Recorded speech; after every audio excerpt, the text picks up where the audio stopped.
欢迎大家又回来我的频道。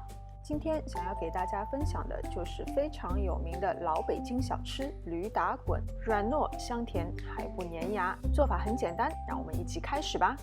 165克的糯米粉，不粘牙的关键就是要添加适量的玉米淀粉，35克玉米淀粉，10克砂糖，200克牛奶。不喝牛奶的话，也可以用清水代替。再加入10克的玉米油，搅拌均匀。搅拌的过程中，我发现我使用的容器太深了，所以到后面我又换了一个浅口盘。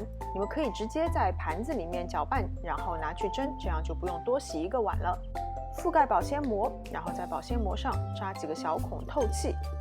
放入煮滚水的蒸锅内，大火蒸25分钟。蒸好的面团从中心处切开，里面没有白心，没有液体，就证明已经彻底蒸熟了。把它们移到垫了硅胶垫的案板上，会比较容易操作。戴上一次性的塑料手套，不停地揉搓按压。一开始我们可以看到这个面团毫无延展性，只要轻轻一拉就会扯断，一直要揉到这样，面团具有非常好的延展性。在硅胶垫上撒上适量炒熟了的黄豆粉，放上面团，再撒一层黄豆粉，用擀面杖把它们擀成长方形的薄片。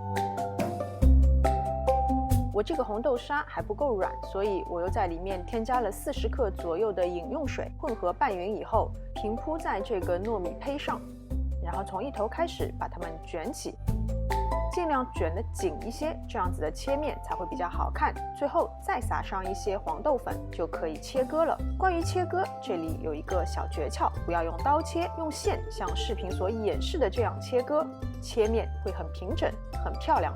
而且表面撒了黄豆粉，即使不戴塑料手套，也一点都不沾手。